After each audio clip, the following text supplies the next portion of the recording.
नमस्कार दोस्तों, स्वागत है आपका केडी वॉइस स्टोरीज चैनल में।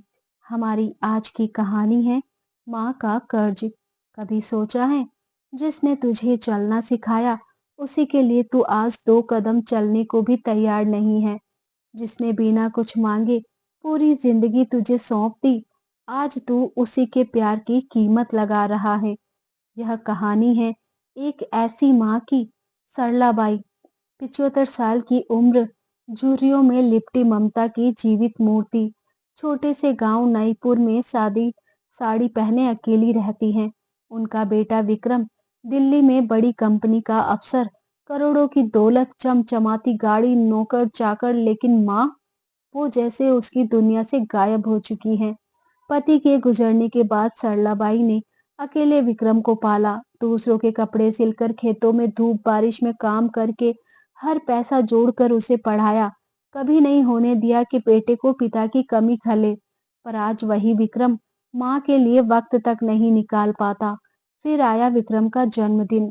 माँ सुबह से फोन थामे बैठी रही, आंखें दरवाजे पर। शायद बेटा खुद कॉल करेगा, शायद आज याद करेगा। पर फोन नहीं आया। तब कांपते हाथों से माँ ने खुद कॉल लगाया। और यहीं से शुरू होती है एक बेटे की सबसे बड़ी परीक्षा। माँ की ममता के सामने बेटे का घमंड, और 3 ऐसे काम जो विक्रम को सिखा देंगे कि माँ का कर्ज चुकाया नहीं जाता, सिर्फ निभाया जाता है। आगे की कहानी अब शुरू होती है। विक्रम उस वक्त दोस्तों के साथ क्लब में पार्टी कर रहा था। फोन बजा, लेकिन उसने देखा और नजरअंदाज कर दिया। माँ फिर कॉल करती हैं, फिर लेकिन कोई जवाब नहीं। जब रात के सन्नाटे में वह क्लब से लौटा, आंखें भारी थी शराब और थकान से। तभी फिर फोन बजा। गुस्से में भरकर उसने उठाया फोन और कहा, माँ, बार बार फोन क्यों कर रही हो? रात हो गई है, थका हुआ हूँ, सोने दो ना मुझे। सुबह नहीं कॉल कर सकती थी? माँ की आवाज कांपी, लेकिन उसमें ममता की मिठास बरकरार थी। बेटा, आज तेरा जन्मदिन है, तुझे दुआ देने का मन किया, इसलिए कॉल किया। बहुत दिन हो गए तुझे देखे हुए। बस एक बार आजा, मैं तुझे देखना चाहती हूँ। विक्रम ने जैसे जबरदस्ती कह दिया। ठीक है माँ, कल आता हूँ। बस इतना सुनना था कि सरलाबाई के चेहरे पर उजाला लौट आया। पूरी रात खिड़की के पास बैठकर वो इंतजार करती रही, सुबह सुबह बेटा आएगा। यही सोचती रही। अगले दिन विक्रम जैसे ही गांव पहुंचा, माँ उसे देख लिपट गई। बेटा, तू आ गया? कितने दिनों बाद तुझे देखा है। लेकिन विक्रम का चेहरा ठंडा था। वो माँ की ममता नहीं, अपने महंगे कपड़े और स्टेटस की धूल झाड़ रहा था। माँ ने जब उसे छूकर आशीर्वाद देना चाहा, तो वह बोला, माँ, तो हमेशा कहती थी कि माँ का कर्ज कोई नहीं चुका सकता, लेकिन मैं तेरा कर्ज जरूर चुकाऊंगा। बता क्या चाहिए तुझे? बंगला, गाड़ी, पैसा, सब दूंगा। सरलाबाई मुस्कुराई और धीरे से बोली, बेटा, तेरा प्यार चाहिए, वो एहसास चाहिए जो तू भूल गया है। लेकिन अगर तुझे सच में मेरा कर्ज चुकाना है, तो 3 काम करने होंगे, तब मानूंगी कि तूने कर्ज चुकाया। विक्रम ने झट से कहा, ठीक है माँ, मैं हर काम करूंगा, बस तू खुश रह। और यहीं से शुरू होती है विक्रम की सबसे बड़ी परीक्षा, एक बेटे का इम्तिहान। माँ की ममता के सामने बेटे का घमंड का सफर। सरलाबाई ने बेटे विक्रम की ओर देखकर कहा, पहला काम यह है बेटा, तुझे एक 5 किलो का पत्थर लेना होगा। उसे एक कपड़े में लपेटकर अपने पेट से कसकर बांधना होगा, बिल्कुल वैसे जैसे कोई माँ अपने गर्भ में बच्चा रखती है। और उसे 24 घंटे तक ऐसे ही बांधे रखना होगा, बिना उतारे, बिना रोए, बिना रुके। चाहे खाना खा, चाहे बिस्तर पर जा, चाहे कुछ भी कर, हर काम उस पत्थर के साथ ही करना होगा। तभी तुझे एहसास होगा कि एक माँ क्या महसूस करती है। विक्रम थोड़ी देर तक माँ को घूरता रहा, फिर कहता है, अरे माँ, बस इतना ही? यह तो बहुत आसान है। माँ हल्की मुस्कान के साथ चुप हो गई, जैसे जानती हो कि असली समझ तभी आएगी जब बेटा खुद उस बोझ को महसूस करेगा। विक्रम ने वही किया। एक बड़ा सा पत्थर उठाया, कपड़ों में लपेटा और माँ के सामने अपने पेट से कसकर बांध लिया। शुरू के 1 आध घंटे तो उसे कुछ खास फर्क नहीं पड़ा। वो इधर उधर टहलता रहा, फोन चलाता रहा और सोचता रहा कि माँ ने इतनी सी बात को कर्ज क्यों बना दिया। लेकिन जैसे जैसे वक्त बीता, उसके शरीर में बेचैनी शुरू हो गई। 3 घंटे, फिर 4 घंटे, अब उसका पेट दर्द करने लगा। कमर अकड़ने लगी। हर बार झुकते समय वो कराहने लगता। माँ चुपचाप रसोई में सब्जी काट रही थी, लेकिन उसका ध्यान पूरी तरह बेटे पर था। विक्रम ने कहा, माँ, यह तो बहुत अजीब हो रहा है। बैठना मुश्किल, लेटना मुश्किल, चलना फिरना भी बोझ लग रहा है। माँ बोली, तूने तो अभी सिर्फ एक दोपहर बिताई है विक्रम, और वो भी नकली बोझ के साथ। और मैंने तो तुझे पूरे 9 महीने अपने अंदर संभाला। फिर भी खेतों में काम किया, चूल्हे पर खाना बनाया। तेरा बाप जब चला गया तब भी तुझे सीने से लगाए रखा, एक भी शिकायत नहीं की। विक्रम की आंखें थोड़ी नम हुई, लेकिन उसने अपनी जुबिस को छुपा लिया। फिर शाम हुई, रात हुई, और जब आधी रात तक भी वह पत्थर उसके पेट पर बंधा रहा, तो आखिर वो झुंझला गया। माँ, अब और नहीं हो रहा मुझसे। यह पत्थर बहुत भारी हो गया है। मैं उसे उतार रहा हूँ। और जैसे ही उसने वह कपड़ा खोला, माँ ने धीरे से कहा, पहली परीक्षा में तू फेल हो गया बेटा। विक्रम चौंक गया। माँ, मैं फेल हो गया? सरलाबाई ने उसकी आंखों में आंखें डालकर कहा, हाँ बेटा, तू 9 घंटे भी यह बोझ नहीं सह सका, और मैंने तुझे 9 महीने पेट में लेकर जीती रही, चलती रही, झुकती रही, मुस्कुराती रही, और तू कहता है तू माँ का कर्ज चुकाएगा। यह सुनकर विक्रम चुप हो गया। अब उसके चेहरे पर शर्म की हल्की रेखाएं दिखने लगी, पर फिर भी वो बोला, ठीक है माँ, मैं फेल हुआ सही, लेकिन मुझे दूसरा काम दो, मैं उसे पूरा करूंगा। कसम है माँ, अब कोई शिकायत नहीं करूंगा। माँ ने धीरे से सिर हिलाया और कहा, ठीक है बेटा, अब अगली परीक्षा आज रात ही है, तैयार रह। रात का समय था, गांव की हवाएं कुछ ठंडी हो चली थी, चारों तरफ सन्नाटा छा चुका था। घर के कोने में एक पुरानी सी खाट बिछी थी, जिस पर सरलाबाई ने अपने बेटे विक्रम के लिए चादर बिछा दी थी। माँ बोली, बेटा, आज तू मेरे कमरे में ही सो जा, यही अगली परीक्षा है। विक्रम ने सिर हिलाया और बिस्तर पर लेट गया। उसकी आंखें अभी भी दिन भर की थकान से भरी थी। जैसे ही वह थोड़ा सा ऊगने लगा, तभी माँ की आवाज आई, बेटा, प्यास लगी है, जरा एक गिलास पानी पिला दे। विक्रम ने आंखें मलते हुए उठकर पानी लाकर दिया। माँ ने गिलास लिया, 2 घूंट पिए, और फिर जैसे हाथ कांप गया हो, उसने बाकी पानी विक्रम के बिस्तर पर गिरा दिया। विक्रम चौंका। माँ, क्या कर रही हो? जहां मैं सो रहा हूँ वहीं पानी गिरा दिया। माँ बोली, बुढ़ापे में ना बेटा, हाथ कांप जाते हैं। समझ नहीं आया? विक्रम कुछ कहे बिना चुपचाप दूसरी ओर जाकर लेट गया।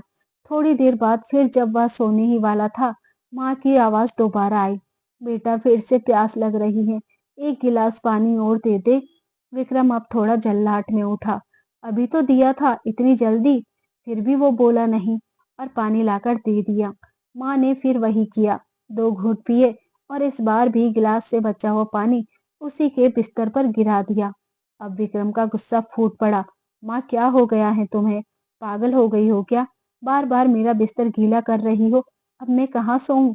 सरलाबाई ने बड़ी नरमी और ठहराव से जवाब दिया, बेटा, अब आंखें कम दिखती हैं, हाथ कांपते हैं, समझ नहीं आता कि क्या कर रही हूँ। विक्रम कुछ पल चुप रहा, लेकिन उसके अंदर का गुस्सा अभी शांत नहीं हुआ था। जैसे ही उसने फिर लेटना चाहा, माँ की आवाज तीसरी बार गूंजी, बेटा, एक गिलास और पानी पिला देना, प्यास फिर लग रही है। अब विक्रम उफंड पड़ा। माँ, अब बस करो, मैं अपने कमरे में जा रहा हूँ, भाड़ में जाए यह परीक्षा। इतना कहकर जैसे ही वह उठने लगा, माँ ने कांपते हाथों से उसे पकड़ा और एक थप्पड़ जड़ दिया। विक्रम स्तब्ध रह गया। सरलाबाई की आंखों से आंसू बह रहे थे, लेकिन उसकी आवाज बेहद स्थिर थी। जब तू छोटा था ना, तब तू हर रात बिस्तर गीला कर देता था, बार बार, और मैं बिना कुछ कहे तुझे सूखी जगह पर सुला देती थी, और खुद गीले बिस्तर पर सो जाती थी। उस बदबू, उस गंदगी में सिर्फ इसलिए कि तुझे तकलीफ ना हो। तू रोता था तो मैं बिना झुंझलाए हर बार उठती थी, हर बार तुझे गोद में उठाकर थपकी देती थी, कभी तुझ पर गुस्सा नहीं किया। और आज मैंने 2 बार क्या पानी मांगा, तू मुझ पर चिल्ला पड़ा। तुझे नींद खराब हो गई तेरी, इसलिए तू मुझे अपमानित करने लगा। बेटा, जब तू माँ का कर्ज चुकाने की बात करता है, तो सिर्फ एक गिलास पानी से भी परीक्षा लेनी पड़ती है, और तू आज भी फेल हो गया। विक्रम की आंखें झुक गई। अब उसकी जुबान बंद थी, चेहरा शर्म से झुक गया था। वो बस इतना कह पाया, माँ, मुझे माफ कर दो, मुझे अगला काम बता दो, मैं वादा करता हूँ कि अब पूरी ईमानदारी से करूंगा। माँ ने एक गहरी सांस ली और कहा, ठीक है बेटा, सुबह होने दे, फिर मैं तुझे आखिरी काम दूंगी, और अगर उसमें सफल हो गया, तभी तेरा प्रयास सच्चा माना जाएगा। सुबह की पहली किरण खिड़की से भीतर आई तो सरलाबाई अपने से ही जागी हुई थी। चेहरे पर शांति थी, लेकिन आंखों में रात भर जागे बेटे के लिए कुछ शिकवा नहीं था। बस एक माँ की ममता थी, जो अब भी विक्रम के लिए कुछ सिखाने को तैयार थी। बेटा सामने खड़ा था, नींद से बोझिल, लेकिन आज उसकी आंखों में कुछ और था। घमंड नहीं, बल्कि समझदारी की हल्की सी परछाई। माँ ने खिड़की की ओर इशारा किया और बोली, बेटा अब मैं तुझे तीसरा और अंतिम काम देने जा रही हूँ, और यह काम उन दो कामों से कहीं ज्यादा आसान है, लेकिन इसका जवाब तुझे खुद में से ढूंढना होगा। उसी वक्त खिड़की पर एक छोटा सा कबूतर आकर बैठ गया। माँ ने मुस्कुराकर पूछा, बेटा यह क्या है? विक्रम बोला, माँ यह कबूतर है। माँ फिर से बोली, यह क्या है? विक्रम थोड़ा चौंका, लेकिन फिर भी बोला, माँ बताया ना, कबूतर है। माँ ने तीसरी बार वही सवाल दोहराया, बेटा यह क्या है? अब विक्रम का माथा तमकने लगा। उसने आवाज ऊंची करते हुए कहा, माँ तुम ठीक हो? 3 बार पूछ रही हो, कबूतर है कबूतर, बार बार एक ही सवाल क्यों? सरलाबाई ने अब गहरी सांस ली और बोली, बेटा जब तू 3 साल का था, इसी तरह मेरी गोद में बैठा था और खिड़की पर एक कबूतर बैठा था। तूने मुझसे पूछा, माँ यह क्या है? मैंने कहा, बेटा यह कबूतर है। फिर तूने दोबारा पूछा, फिर तीसरी बार, फिर चौथी बार, और उस दिन तूने यही सवाल मुझसे 24 बार पूछा था। 24 बार, और मैंने हर बार तुझे प्यार से जवाब दिया, तुझे गले लगाया, तुझे चूमा, कभी नहीं झुंझलाई। आज मैंने तुझसे बस 3 बार वही सवाल दोहराया और तू मुझ पर चिल्लाने लगा। सवालों की कीमत तब नहीं थी क्योंकि तू मासूम था, और आज भी सवाल वही है, लेकिन तू बदल गया है बेटा। तू अब जवाब नहीं देना चाहता, तू अब सहन नहीं करना चाहता। विक्रम अब सुन नहीं पा रहा था, उसका चेहरा सिहर गया था। वो वही माँ के पैरों में गिर पड़ा। माँ मैं बहुत गलत था, मैंने तुम्हें कभी नहीं समझा। मुझे लगा था कि पैसा दे दूंगा, बंगला दे दूंगा तो तुम्हारा कर्ज उतर जाएगा, लेकिन अब समझ में आया माँ का कर्ज कभी चुकाया नहीं जा सकता, सिर्फ निभाया जा सकता है। माँ ने उसके सिर पर हाथ फेरते हुए कहा, बेटा जब तूने माँ कहा ना, उसी दिन से तेरा हर कदम मेरा कर्ज बन गया। तुझे चलना सिखाया, बोलना सिखाया, गिरते हुए तुझे उठाया, बुखार में रात भर तेरा माथा सहलाया, और तू कहता है कि तू कर्ज चुका देगा। बेटा इस धरती पर कोई बेटा माँ का कर्ज नहीं चुका सकता, बस कोशिश कर सकता है उसे कभी दुख ना दे, यही बहुत है। विक्रम की आंखों से आंसू भर रहे थे, और उसी पल उसका घमंड, उसका अहंकार, उसका स्टेटस, सब कुछ जैसे बह गया। उसने माँ का हाथ थामा और कहा, अब मैं यहाँ रहूंगा माँ, तेरे साथ जब तक तू जी रही है। मैं तुझे वह सब दूंगा जो तूने मुझे दिया, सम्मान, समय और ममता। माँ ने मुस्कुराकर सिर्फ इतना कहा, बस यही मेरी असली जीत है, यही मेरी सबसे बड़ी दौलत है बेटा। तो दोस्तों, क्या आपने कभी सोचा है कि जिस माँ ने हमें एक शब्द बोलना सिखाया, उससे हम आज ऊंची आवाज में जवाब कैसे दे देते हैं? क्या आप भी कभी अपनी माँ को वह वक्त दे पाए जो उन्होंने आपके लिए दिया? क्या आप भी कभी उस एहसान को चुकाने की कोशिश कर पाए जो ममता के नाम पर उन्होंने बिना गिनती के आपको दिया? कमेंट में बताइए, क्या वाकई माँ का कर्ज चुकाया जा सकता है, या सिर्फ प्यार और समय देकर उसे महसूस किया जा सकता है? और जाते जाते माँ के लिए बस इतना कहूंगी, तू रहे तो सब कुछ है, तू ना रहे तो कुछ भी नहीं।